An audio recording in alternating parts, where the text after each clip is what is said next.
시청자와 함께하는 시민데스크.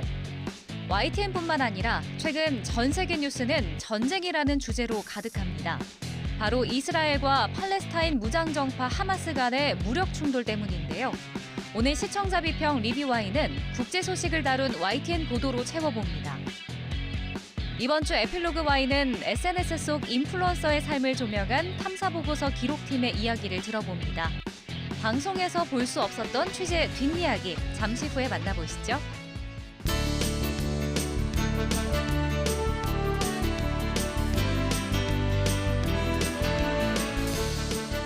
시청자 여러분 안녕하십니까, 김영수입니다. 가을 정취를 따라서 전국에서 다양한 축제가 한창입니다. 나들이 차량이 많아지면서 교통량이 증가하다 보니 10월과 11월에 교통사고가 더 많이 발생합니다. 장거리 운전과 커지는 일교차로 인한 안개가 그 원인이라고 합니다. 즐거운 가을 행락철, 교통사고 예방법 주의하셔서 안전한 여행 되시길 바랍니다. 그럼 이번 주 시민데스크는 시청자 비평 리뷰 Y로 시작하겠습니다.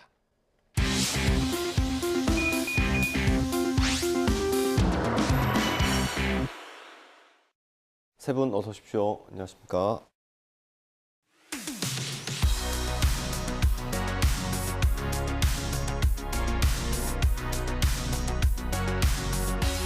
시청자 비평 리뷰 Y 시작하겠습니다. 먼저 김지연 시청자 평가원이 가져오신 오늘의 주제부터 들어보겠습니다. 우크라이나 러시아 전쟁의 끝이 보이지 않는 가운데 중동에서 또 다른 전쟁이 시작됐습니다. 이스라엘 하마스 전쟁이라고 불리는 중동 전쟁입니다. 그 확전 양상에 따라 세계적으로 엄청난 파장을 미칠 수 있는 전쟁인 만큼 전 세계의 이목이 쏠리고 있는데요. 한국도 예외는 아닙니다.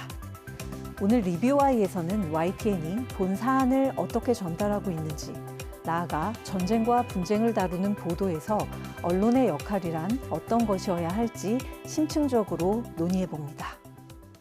네, 중동 지역의 분쟁, 전쟁, 사실 이 주변 나라들이 익숙하지가 않기 때문에 그 배경을 좀 설명하는 게 중요할 텐데요. 어땠습니까, YTN 보도? 네, 이 이스라엘과 하마스의 이번 전쟁이 어디에 뿌리를 두고 있고 또 따라서 해법은 어디서 찾아야 하는지 이해가 필요해 보입니다. 이 오랜 기간 준비해온 하마스, 이스라엘 전쟁 공식 선포 대담이 있었는데요. 이 이스라엘과 팔레스타인 간 충돌의 배경에 대해 생각해 보게 했습니다. 미국의 개입이나 또 사우디아라비아와 이란의 입장, 또 개입에 대한 예측을 종합적으로 살펴볼 부분과 또 필요성에 대해 이야기했습니다. 이 중동 정세의 복잡한 상황을 이해하는 데 도움이 된 대담이었고요. 10월 10일 중동의 화약고 가자지구 어떤 곳인가 앵커 리포트도 있었습니다. 역시 이스라엘과 팔레스타인이 충돌한 가자지구가 어떤 역사가 있는 땅인지 또 시각적으로 이해하는 데 도움이 됐는데요. 이 가자지구 사람들은 이 이스라엘 통제하에 창살 없는 감옥, 또 세계의 최대 감옥 생활을 하고 있다는 이야기가 그래서 나왔다라는 것을 알 수 있게 한 보도였습니다. 결국 종교, 또 영토 등 여러 요인들이 맞물린 갈등이라는 점을 알 수 있었고요.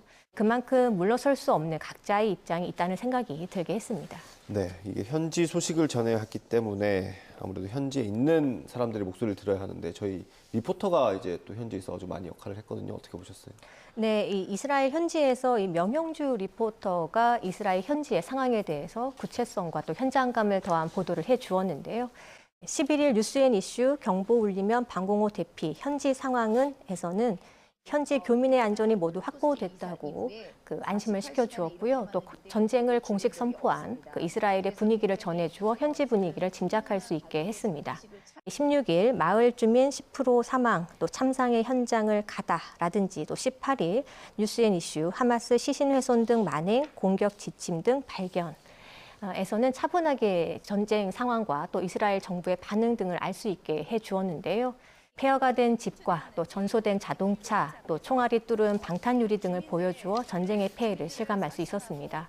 어려운 상황 속에서 화상 연결로 현지 상황을 전해 의미가 각별했고요. YTN의 취재 역량을 확인시켜준 보도였습니다. 네, 생생한 현지 목소리를 들을 수 있어서 좋았고요. YTN 리포터 역할이 좀 커지고 있는 것 같습니다. 진짜 어떻습니까? 네, 사실 기자가 갈 수 있었으면 가는 게 훨씬 더 좋았겠지만 이 전쟁 지역이기 때문에 현지 군의 협조가 없으면 또 들어갈 수도 없습니다, 사실. 그런데 마침 저희 리포터가 거기 계셨기 때문에 거기 현지 이제 당국의 협조를 받아서 아마 그 피해 지역을 들어간 것 같습니다. 저희가 이제 이렇게 해외 리포터를 75명을 보유하고 있는데 이분들이 이제 현지에서 계속 생업을 하고 있는 우리 교민이어서 현지와의 어떤 그 친밀도 그런 점이 좀 장점인 것 같아서 이번에 저희도 많은 도움을 받았습니다. 이렇게 좀 특수한 지역에서 저희가 현지 리포터들의 도움을 받았다는 것도 그나마 이제 어느 정도 저희로서는 다행이다 이렇게 생각을 하고요. 아마도 조금 더 평소에 뭐 중동 문제를 담당하는 혹은 거기서 현지를 취재하는 기자를 두면 더 좋겠다 이런 생각을 가지고 있습니다. 예. 네. 이게 어려운 내용이 굉장히 많아가지고요. 저희도 전문가 대담을 좀 많이 활용을 했던 것 같습니다. 어떻게 보셨어요? 네, 타 방송사들의 보도들을 참고해봐도 이게 중동 전문가 패널은 굉장히 소수에 한정이 되어 있는데요. 이에 비해 YTN의 경우 정말 다양한 패널들을 섭외해서 시선의 다양성을 꾀하고 있는 점을 정말 높이 평가하고 싶습니다. 10월 9일에는 불안 커지는 중동 정세, 주변국 확전 가능성은 이 제목으로 성일광 고려대 중동 이슬람센터 교수와 함께 이야기를 나눕니다. 그런가 하면 같은 날 10월 9일 오랜 기간 준비해온 하마스, 이스라엘 전쟁 공식 선포 제목의 대담에선 장지양 아산정책연구원 중동센터장과 함께 하마스 공격의 원인, 미국의 개입 가능성, 그리고 이란의 배후설에 대한 논평, 향후 이스라엘의 대응 등에 대해 자세한 논평을 들을 수가 있었습니다. 뭐 이런 것들 말고도 굉장히 많은 전문가 패널들을 섭외를 해서 시점의 다양성을 꾀하고 있는 점이 굉장히 좋았는데요. 근데 여기서 더 나아가 좀 더 다각도로 이번 문제를 들여다볼 필요는 없을까 생각하는데요. 정치 경제적인 차원은 늘 힘과 권력이라는 각국의 이해관계와 깊숙이 결부되어 있는 만큼 이게 타협이 쉽지 않은 주제지만 인권과 인도적 차원의 공감이란 보통의 선량한 사람들이 응당 취하는 윤리적 태도거든요. 그런 만큼 정치 경제적 차원의 대담만큼이나 인권 인도적 차원의 강력한 대책을 강구할 수 있는 대담 마련을 좀 더 적극적으로 고민을 해주셨으면 좋겠다 이런 생각을 해봤습니다. 네, 그 10월 19일 대담도 있었습니다. 뉴스큐 가자 병원 폭발 후 폭풍 중동 결집의 확전 우려라는 대담이었습니다. 이번 전쟁에 대해 유달승 한국외대 중동연구소 소장께서 중요한 지적을 해주셨다라는 생각이 들었는데요. 유 소장께서 지적한 내용을 보면 이 전쟁은 사실상 이스라엘과 하마스 간의 전쟁도 있지만 또 다른 부분은 이란과 이스라엘 간의 전쟁, 즉 이슬람 대 이스라엘의 전쟁으로 확대될 우려가 크다는 점입니다. 이번 폭발을 놓고 책임 소재를 섣부르게 판단해서는 안 된다라는 지적을 해주셨습니다. 유엔 차원의 국제진상조사위원회를 꾸려서 철저하게 규명해야 이를 둘러싼 공방을 확산하지 않을 수 있다고 짚어 언급해 주셨습니다. 네, 중동 전문가 외에도 YTN의 시선으로 현 사태를 진단한 대담들이 또 눈길을 끌었는데요. YTN 국제부의 전화 인터뷰와 YTN 해설위원 대담 등이 아주 유익했습니다. 뉴스큐 가자지구 주변 이스라엘 탱크 집결, 지상작전 나서나 이 제목의 대담에서는 하마스 기습 공격에 대한 배경 설명과 이후 이스라엘의 지상군 투입 상황까지를 꼼꼼하게 살펴주셨고요. 이후에도 여러 대담에 출연해서 이게 굉장히 급박하게 돌아갔는데 급박하게 돌아가는 중동 정세를 전문적인 식견을 통해서 굉장히 꼼꼼하고 면밀하게 분석을 해주십니다. 미, 사드 배치 등 중동 방어력 강화, 불붙은 중동 화약고 이 보도에서는 최영주 국제부 기자의 목소리로 이스라엘의 지상군 투입 시기를 진단하고 인질 석방을 심리전으로 이용하는 하마스 군사 조직의 주장을 전하고 있는데요. 긴급하게 전개되는 중동 사태를 전한 유익한 대담 중 하나였습니다. 네, 실장님께서도 대담에 직접 나가시지 않습니까? 이게 뭐 리포트 하나 쓰는 거랑 다르죠. 많이 어렵지 않습니까? 어떻습니까?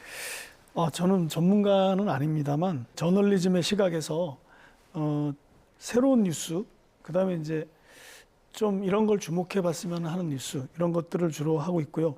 최고의 전문가를 모시는 게 아마 우리 YTN 편집부의 그 일이 아닌가 싶습니다. 그런데 이제 그럼에도 불구하고 가끔은 이게 좀 언론의 입장에서 이걸 볼 측면이 있으면 그거를 하는 정도로 저는 생각하고 있고요. 제가 이제 하는 방법은 일단은 깊이 있는 외신들을 잘 살펴보고 있습니다. 굉장히 그 자세한 내용들이 나오고 한국 언론에 소개되지 않은 중요한 내용들을 일단 찾아내는 거를 하고 있고요. 그다음에 이제 뭐 미국의 정부 당국의 사이트 같은 데 들어가서 미국이 어떻게 생각하는지, 그다음에 이스라엘군 홈페이지도 잘 돼 있습니다. 그런 것도 보고 또 이제 국내에도 싱크탱크가 많은데 저는 세종연구소에서 하는 그런 정세 분석이라든지 새로운 어떤 이 전쟁에 나타난 양상 이런 것 공부하고 아무래도 이제 전문가분들, 학자분들이 훨씬 깊이 있는 분석을 해주고 전망을 해주기 때문에 저희가 많이 의존하고 있습니다만 이제 언론 내부에서도 이제 이런 거를 좀 보완하는 그런 정도 역할로 생각하고 있습니다. 이게 아무래도 전쟁 소식이다 보니까 화면을 어떻게 구성해야 할지도 되게 고민이 됐던 것 같고요. 그리고 워낙 가짜 뉴스가 많아서 그걸 또 어떻게 걸러낼지 이런 것도 좀 고민이 됐습니다. 아쉬운 점은 없었는지 박사님부터 좀 들어보겠습니다. 네, 이번 전쟁 소식 중에 가장 참혹한 이슈 중 하나는 팔레스타인 무장단체 하마스가 휩쓸고 지나간 곳에 이 영유아 시신이 발견됐고 또 이 중 일부 시신은 심하게 훼손됐더라라는 이런 뉴스였습니다. 이 YTN도 11일 보도에서 제목으로 쓰기도 했었고 또 뉴스 라이브에서 전문가에게 이 민간인 마을에서 벌어진 이 잔인한 사건에 대해서 어떻게 이럴 수 있는지 묻기도 했었는데요. 좀 다소 성급한 보도를 낸 것은 아닌가 좀 되짚어볼 부분이기도 했습니다. CNN이나 이스라엘 정부에서 이 관련 사실에 대해 신중한 표현을 했어야 했다라는 이야기가 나중에 나오기도 했었는데요. 자칫 전쟁의 참상을 전달하는 과정에서 확인이 덜 된 혹은 과장되거나 선정적인 이슈에 주목하면 이 평화적 해결과 대화를 촉구하기가 어려워질 수 있다는 점을 간과해서는 안 되겠습니다. 교전 현장이라더니 비디오 게임, 가짜뉴스 판치는 SNS라는 보도를 보니까요. 언제나처럼 바로잡는 속도보다 가짜 정보가 퍼지는 속도가 빠르다 보니 이 SNS상의 영상이 모두 사실이 아닐 수 있음을 염두에 두어야 한다는 내용이었는데 이 시청자들께도 좀 교훈이 있는 보도가 되었던 것 같습니다. 네, 저도 옛 트위터 X에 가짜 뉴스가 기승을 부리고 있다는 보도를 접했는데요. 28 충돌 가짜뉴스 온상 X EU 조사 착수 이 보도인데요. SNS로 뉴스를 접하는 사람들이 점점 더 많아지는 추세 속에서 검증되지 않은 가짜뉴스도 함께 기승을 부리고 있습니다. 이런 가짜뉴스들은 사람들 간 이견과 혐오의 정서를 더욱 부추기면서 이게 상대를 악마화한다는 점이 정말 큰 문제입니다. 이런 때일수록 YTN과 같은 기성 언론의 중차대한 역할이 더더욱 요구되는 것 같습니다. 철저한 팩트체크를 기반으로 한 믿을 수 있는 보도, 어느 한편에 치우치지 않는 균형감 있는 보도의 제공자 역할을 부탁드립니다. 네, 이게 중동 지역에서 벌어진 분쟁, 전쟁이기 때문에 주변국들로 확전될 가능성이 초반부터 좀 보도가 됐었습니다. 다른 나라 소식도 YTN 보도를 통해서 확인할 수 있었는데 어땠습니까? 뉴스라이더, 땅굴, 패러글라이딩 기습, 북하마스 군사 연계 가능성이라는 제목의 대담을 보니까 박원권 이화여대 북한학과 교수께서 지적을 했지만 이 북한과 또 하마스가 이 무기, 또 전술, 훈련 등 여러 분야에서 직간접적으로 연계돼 있을 수 있다는 이야기가 나왔습니다. 13일과 또 14일 뉴스라이브 이스라엘 그 아이언돔 속수무책 부하마스 도발 가능성은 또 더 뉴스였죠. 하마스 재래식 로켓 5,000발의 아이언돔 뚫려 우리는 이라는 보도를 낸 것도 이러한 우려 때문이라고 보입니다. 우리 정부와 군이 국민을 위해 무엇을 하고 있는지 점검해 주었다고 생각합니다. 안보 태세를 강화할 필요성에 공감대를 넓히는 보도가 필요하겠고 또 사태의 신중한 대응을 강조하는 보도가 좀 필요해 보인다 하겠습니다. 중동 전쟁과 관련된 국제 정세를 전하는 보도들의 상당수가 미국의 입장을 전하거나 영국 등 서방 언론의 반응에 이목이 쏠려 있다는 점, 그동안 일각에서 제기되어 온 문제점으로 지적이 되어 왔는데요. 그래서 이번 YTN 보도들이 누구의 입에 주목하는지 살펴봤습니다. 바이든, 하마스 공격은 악, 이스라엘의 군사 지원 준비, 바이든, 테러 그룹 로켓 5발로 병원 폭발 등등 미국 대통령의 입장을 전하는 보도들이 역시 눈에 띄었습니다. 미국과 이스라엘의 관계가 물론 긴밀하고 중동에서 미국 등 강대국들의 역할이 중요하긴 하다지만 과거에 오일 쇼크가 미쳤던 엄청난 세계적인 파장, 그리고 여전히 만연되어 있는 특정 종교와 인종에 대한 혐오의 정서, 그리고 이로 인한 막대한 부작용들을 상기해 보면 중동의 문제는 결국 우리 모두의 문제일 수밖에 없다는 생각입니다. 그런 점에서 그 직접적인 파장이 미칠 수 있는 중동 인근 국가들의 반응은 물론 그 파장의 영향 하에 있을 수 있는 다양한 국가들의 목소리를 좀 더 면밀히 살펴주시면 좋겠다는 생각이 들었습니다. 특히 상대적으로 소외되어 있는 제3세계 국가들의 목소리도 함께 전해주셨으면 합니다. 네, 이 전쟁의 여파가 각 나라로 지금 퍼지고 있는데 각국에서 벌어진 어떤 집회 같은 것도 저희가 보도를 많이 했거든요. 어떻게 보셨어요? 네, 그렇습니다.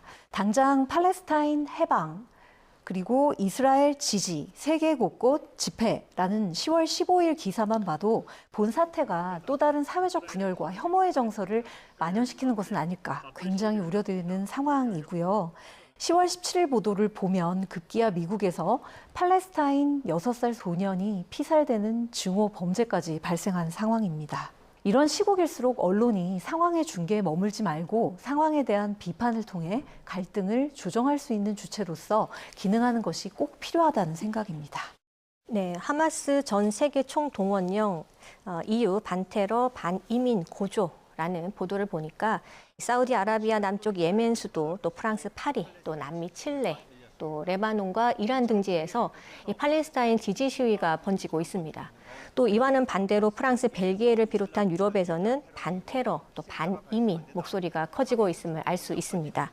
또 국내에서도 논쟁이 격화하는 분위기가 감지됐죠. 서울서 이스라엘 연대 첫 집회, 대학가 팔레스타인 지지 대자보 논쟁도라는 보도를 보면은요. 최근에 이 팔레스타인을 지지하는 대학생들의 연대를 호소하는 대자보가 이 대학가에 붙었었습니다. 이스라엘이 수십 년 동안 팔레스타인을 침탈해 왔다는 내용이었는데 최근에는 이스라엘에 대한 지지를 호소하는 집회가 서울 광화문에서 열리기도 했다는 내용 전했습니다.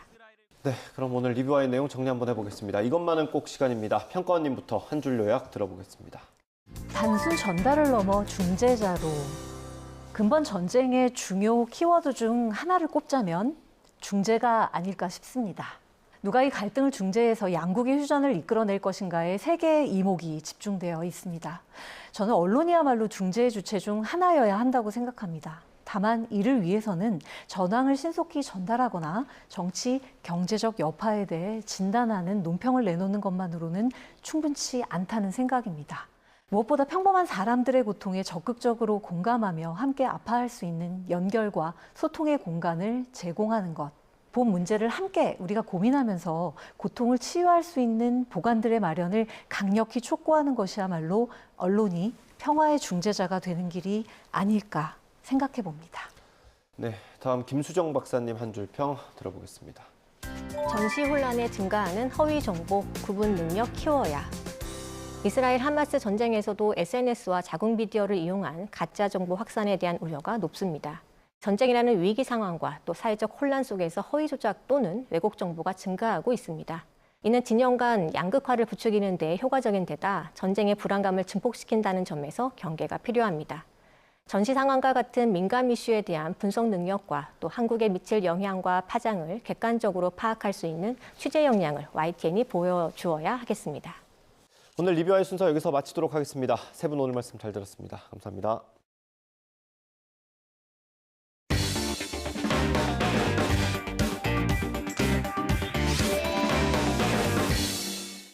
트렌드를 리드하는 인플루언서의 영향력 다들 실감하실 겁니다. 오늘 에필로그 Y는 디지털 시대의 상징이 된 그들의 목소리를 전한 기획탐사팀과 함께 얘기 나눠봅니다. 지금 바로 만나보시죠. 인플루언서란 영향력 있는 사람이라는 뜻으로 최근 들어 그 파급력이 더욱 커지고 있음을 실감하는데요. 탐사보고서 기록에서는 인플루언서가 직접 말하는 화려한 삶 뒤의 이면을 살펴봅니다.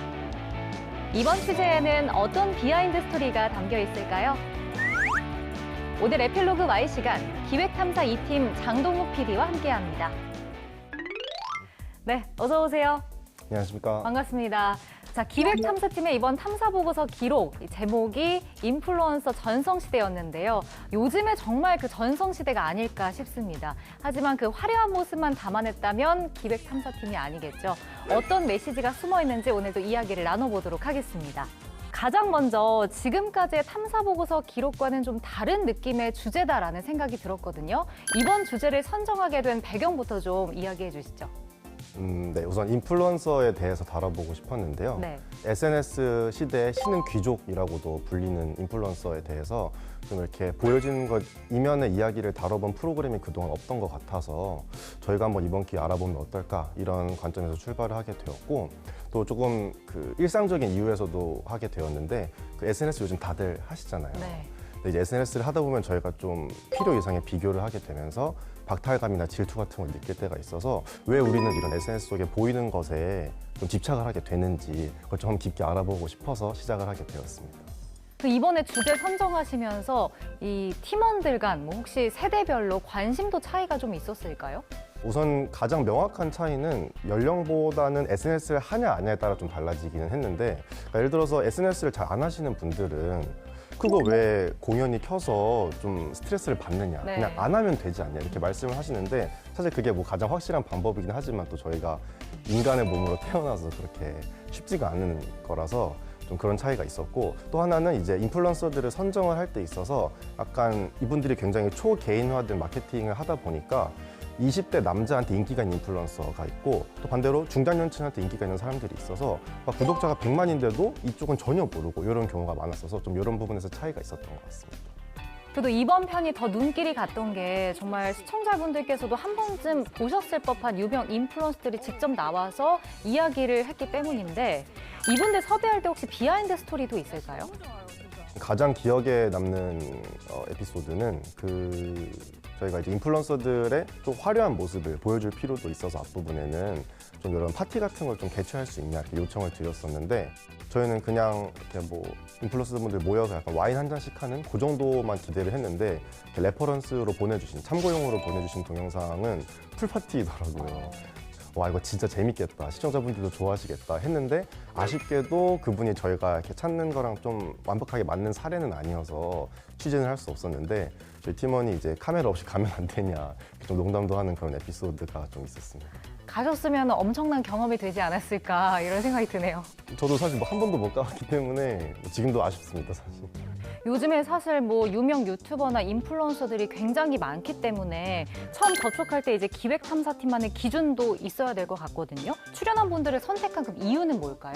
사실 그 인플루언서가 활동하는 분야가 굉장히 다양해요. 그 뭐 초록창 기준으로도 거의 20가지가 넘는 분야에서 활동을 하고 계시기 때문에 이왕 시청자분들께 보여드릴 거라면 가능한 다양한 분야로 그러니까 한 분야에 한 명씩만 들어갈 수 있게 좀 이렇게 겹치지 않게 했고 그다음에 인플루언서들이 본인의 삶까지 다 보여드려야 저희가 전달하고 싶은 메시지가 전달이 될 수 있기 때문에 이렇게 너무 화려한 것, 보여지는 것에만 집중하지 않고 좀 인간적인 면, 카메라 이면의 것들을 보여줄 수 있는 분들을 위주로 선정을 했습니다. 그 인터뷰를 하는 대상에게 어떤 질문을 제작진이 하느냐에 따라서 돌아오는 대답도 다 다를 텐데 이번에 출연하신 분들에게는 어떤 이야기를 좀 끌어내려고 하신 건가요? 가장 핵심적인 메시지는 뭐 SNS라는 것이 자체가 이렇게 편집되고 순간의 것들을 올리는 것이기 때문에 당연히 그 사람의 최고의 순간, 뭐 하이라이트 씬을 올리는 건데 이런 하이라이트 씬과 나의 평범한 일상의 모습, 비하인드 씬을 비교를 하는 게 굉장히 좀 피곤하고 또 어떻게 보면 무의미할 수 있다는 그런 메시지를 전달을 하고 싶었는데 진짜로 이 SNS에서 뭐 그들의 기준에서는 성공했다고 볼 수 있는 인플루언서들이 직접 전달하는 것이 좀 시청자들한테 공감과 위로가 될 수 있지 않을까 이런 취지에서 그런 메시지를 전달하고 싶었습니다. 이번 기록에서 그 명과 암을 함께 조명을 했기 때문에 그냥 마냥 화려한 것만은 아니구나 이런 생각이 들었거든요. 직접 제작진이 그 스토리를 들어보니까 어떠셨나요? 실제로 화려합니다. 하지만 그 포스팅을 하는 그 순간만 화려하고 그 포스팅을 하기까지의 그 나머지 순간들은 굉장히 평범하고 어떻게 보면 더 좀 굴욕적이라고 해야 될까요? 그런 순간들이 많은데 뭐 예를 들어서 패션 인플루언서랑 같이 촬영을 나갔었는데 네. 이렇게 삼각대 하나만 두고 혼자서 이렇게 다양한 포즈를 취하시는데 저희는 이제 그 카메라에서 비춰진 그 사람의 모습만 보기 때문에 굉장히 뭐 협찬도 받고 멋있는 것처럼 보이지만 그 사람이 찍는 그 순간에는 사실 다른 사람들이 다 쳐다보는 그런 완전 허허벌판에서 뭐 연기도 하시면서 뭐 누가 자기를 불렀나 이런 생각도 하고 뭐 바람도 느끼고 막 이런 식으로 연출을 하시는 모습들이 굉장히 보통 사람들이 하긴 어렵다는 생각이 많이 들더라고요. 실제로 그럼 장 PD는 이런 거 할 수 있으세요? 어떠세요? 보시니까? 그래서 저도 한번 그 패션 인플루언서를 따라서 네. 그 협찬 촬영 같은 거를 해봤는데 네. 결과물을 보니까 그냥 로보트가 따로 없더라고요. 그래서 이게 당연히 뭐 끼도 없겠지만 저는 감히 도전할 수 없는 그런 분야고 정말 하는 사람들만 하는 거다 그런 생각이 좀 들었습니다. 그러니까 보여지는 것 외에도 굉장히 힘든 그런 순간들이 있다는 걸 좀 알 수 있는 것 같습니다. 근데 앞서 이제 주제를 정한 계기를 얘기해 주실 때 이제 장 PD도 그렇고 SNS를 하면서 상대적 박탈감을 느껴본 적이 있다고 하셨잖아요. 혹시 제작진들도 그런 것들을 느낀 적이 있었나요? 저도 사실 좀 대상자 중에 한 명인데요. 대학생 때도 굉장히 좀 영향을 많이 받았었는데 딱 한 2019년, 20년 이때쯤 확 인스타그램이 성장을 하게 되면서 그 호캉스, 오마카세, 뭐 풀파티 이런 것들이 굉장히 성행을 하게 되었어요. 그래서 네. SNS를 열면은 친구들이 다 그런 걸 하나씩 하고 있어서 나도 이런 걸 좀 해봐야 되나 이런 좀 압박감 같은 걸 느끼게 되었는데 좀 그런 영향을 받는 시대인 것 같습니다. 네, 이번 편에서 또 주목할 점이었던 게 인플루언서와 광고 시장을 연결해서 보여준 거였는데 이 상관관계를 어떻게 좀 풀어내려고 하셨나요? 일단 그 인플루언서들의 삶을 보여주는 것도 중요하지만 이들이 광고 시장에서 구조적으로 성장하고 있다는 걸 보여주는 게 굉장히 중요했습니다. 그래서 3년 새에 막 시장 규모 자체가 막 20배 넘게 성장하고 이런 것들을 좀 표현을 해드리고 싶었고 그래서 SNS 채널별로 좀 그 매출이 다양한데 압도적인 거는 그 동영상 플랫폼 유튜브가 거의 90%를 차지한다고 하더라고요. 좀 그런 것들이 시청자분들이 이전에 좀 몰랐던 내용이실 수 있으니까 좀 많이 알려드리고 싶었고 또 그 백화점에 있는 마케팅 담당자들도 찾아가서 이 기존의 연예인과 인플루언서들의 마케팅에 어떤 좀 차별점이 있는지 이런 점들을 좀 알려드리고 싶었습니다. 네. 이번 편을 통해서는 지금 이 트렌드를 좀 살펴볼 수가 있었는데 그럼 앞으로 SNS 상에서 인플루언서 말고 또 어떤 트렌드가 생겨날 수 있을까요? 사실 이 점을 저도 좀 생각을 해봤는데 저희가 인플루언서를 주제로 좀 탐구를 하다 보니까 그 이후에 SNS 트렌드 같은 걸 좀 추가로 발견했다기보다는 인플루언서 시장이 정말 점점 더 커질 거를 보고 있습니다. 왜냐하면 이 인플루언서들이 그동안에 개개인이 활동을 했다고 한다면 앞으로는 협회 같은 것도 구축이 되면서 좀 이렇게 하나의 단체나 집단으로서의 움직임이 좀 움직이고 있는 태동기예요, 지금이. 그래서 미래에는 이들이 좀 차지하는 좀 그 시장에서의 좀 크기도 좀 더 커질 것이고, 뭐 소비자들이 이들 좀 보는 경우도 좀 많아질 것 같아서 인플루언서 트렌드는 지속될 것이다. 좀 이렇게 말씀을 드리고 싶습니다. 이번에 뭐 무겁지 않고 좀 흥미있는 주제여서 제작 과정도 재밌는 경험이 되셨을 것 같거든요. 좀 기억에 남는 에피소드들도 있을까요?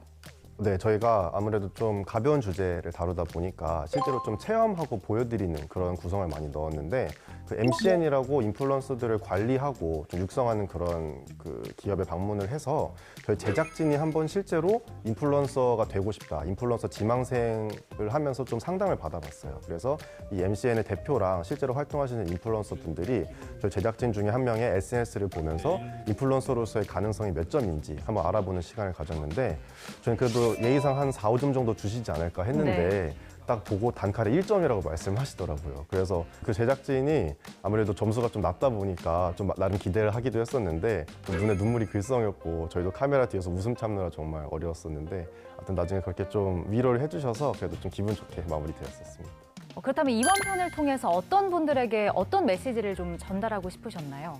좀 두 가지 메시지를 양방향으로 전달을 하고 싶었는데 우선 이 SNS를 소비하는 우리 팔로워들, 뭐 SNS 사용자들한테는 마지막 부분의 스튜디오 촬영에 일반 팔로워 역할로 나온 대학생 친구가 한 말이 굉장히 인상 깊었는데 이 인플루언서가 뭐 굉장히 화려해 보이지만 이들도 SNS를 하나의 그 자기의 업의 필드로서 그러니까 자기 직업의 분야로서 소비를 하는 것이 생산을 하는 것이기 때문에 뭐 이거에 대해서 좀 영향을 많이 받거나 내가 아까 말씀드렸다시피 나의 일상과 이분들의 가장 화려한 순간들을 비교할 필요가 없다 이런 메시지를 주고 싶었고 인플루언서들한테는 그 약간 이분들의 원조격인 대도서관님이 하신 말씀이 좀 핵심이었는데 이 인플루언서가 되는 것에 대해 좀 책임감을 느껴야 한다. 이게 뭔가 나의 직업이 된다면 영향을 주는 사람들이기 때문에 내가 이걸 올림으로써 어떤 영향을 주는지 이런 걸 좀 더 깊게 고민을 해보고 활동을 했을 때 좀 오래 가실 수도 있고 좀 건강한 생태계가 유지될 수 있지 않을까 이런 메시지를 좀 SNS 사용자와 생산자 모두에게 좀 전달을 해보고 싶었습니다. 마지막으로 장 PD가 개인적으로 좀 다뤄보고 싶은 주제도 있는지 궁금한데 말씀해 주시죠. 일단 저는 PD가 됐던 이유가 사람들이 관심 있는 거가 뭔지 좀 탐구를 해보고 다시 좀 설명을 해드리고 싶었던 그런 이유에서 출발을 하게 되어서 인플루언서도 좀 그런 비슷한 맥락에서 하게 되었고 요즘 가장 관심 있는 거는 그 인공지능인데요. 이게 그동안에는 인공지능의 목표가 학습과 이해라고 한다면 앞으로는 창작과 생성이라고 합니다. 생성형 인공지능이라고 불리는데 가장 창작과 멀었던 것 같은 인공지능이 창작의 분야에 넘어오게 되면서 이제 저도 일자리를 잃을 수 있는 그런 위기에 처했기 때문에 네. 과연 이 창작이 어디까지 가능한지 좀 알아보고 싶고 좀 언젠가는 좀 탐구를 해보고 싶은 그런 마음이 있습니다. 다음에 나오실 때는 우리 장 PD가 말씀하신 이런 주제들로 또 한번 취재기 들려주셨으면 좋겠습니다. 앞으로 또 기획탐사팀만의 시선으로 담아내는 기록 다음 편도 기대해 보겠습니다. 네, 오늘 함께해 주셔서 고맙습니다. 네, 감사합니다.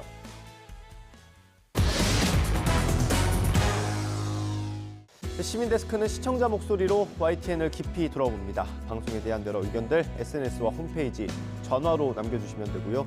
저희는 다음 주 더 다양한 시청자 의견으로 들어오겠습니다. 시청해주신 여러분 고맙습니다.